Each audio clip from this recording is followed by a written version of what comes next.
Today, we're going to talk about something really important and, really tough: the legacy of residential schools. It's a crucial part of our shared history.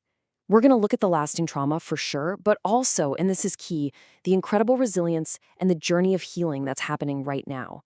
So, I want to start with a question. And it's a heavy one, I know, but it gets right to the heart of what we're talking about today. What happens when a childhood is stolen?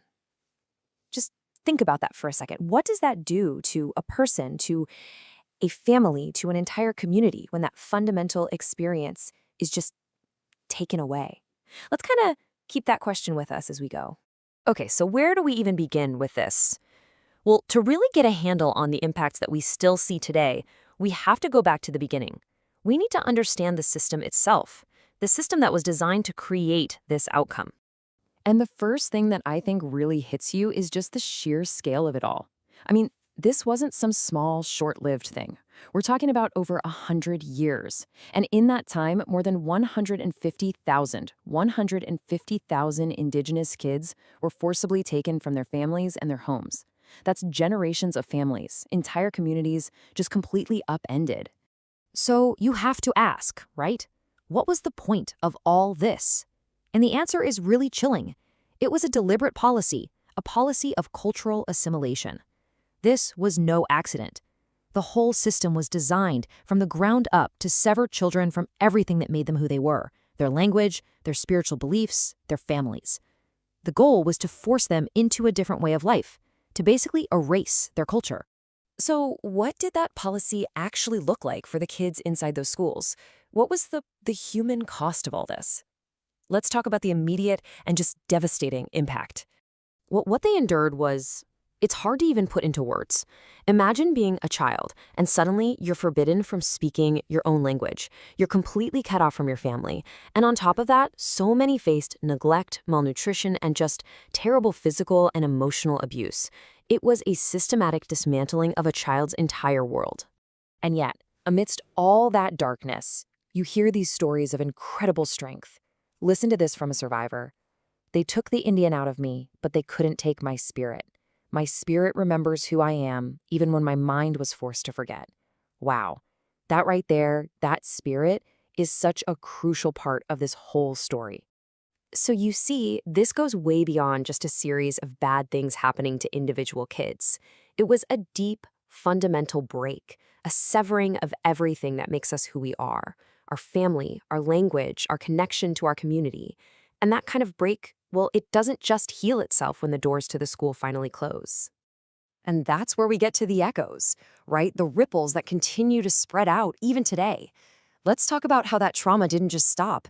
It's still being felt generations later. And this leads us to a really important idea called intergenerational trauma. It sounds a bit academic, but the concept is pretty straightforward. It's how the emotional and psychological wounds from one generation can actually be passed on to the next.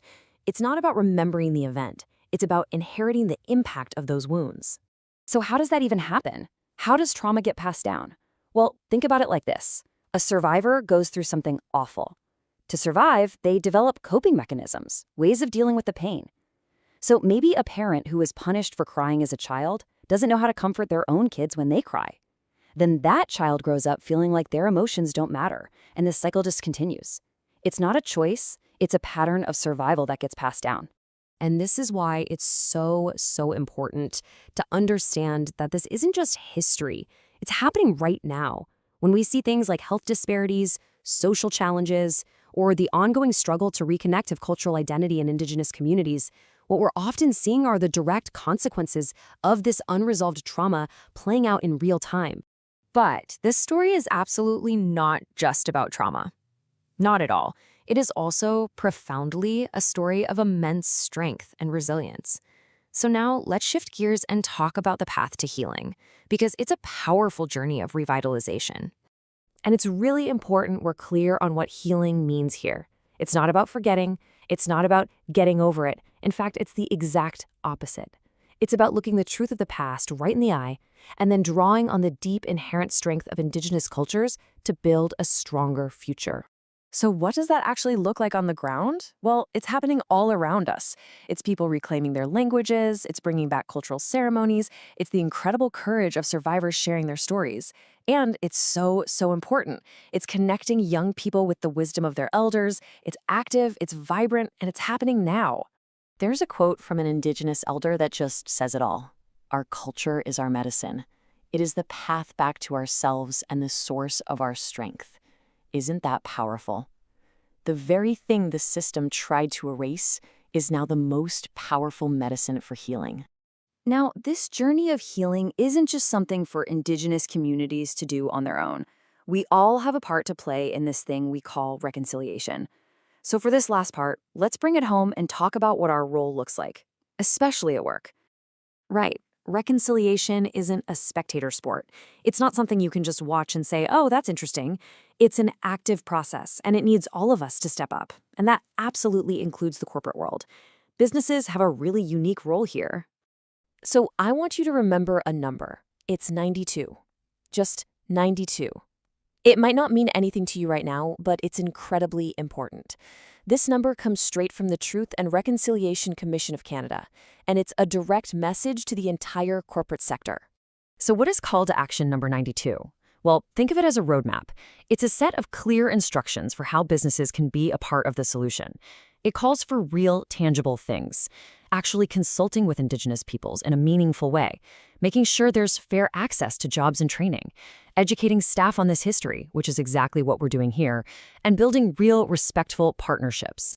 But here's the thing, you can't just check these things off a list.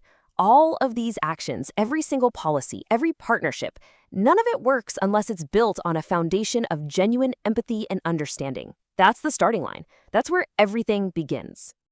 And that brings us right back to where we started. Remember we talked about the ripples of trauma spreading out through time? Well, healing creates ripples too. So the question I want to leave you with is this. What ripple of healing will you start? It doesn't have to be big, but what's one thing you can do to send a positive ripple out into the world?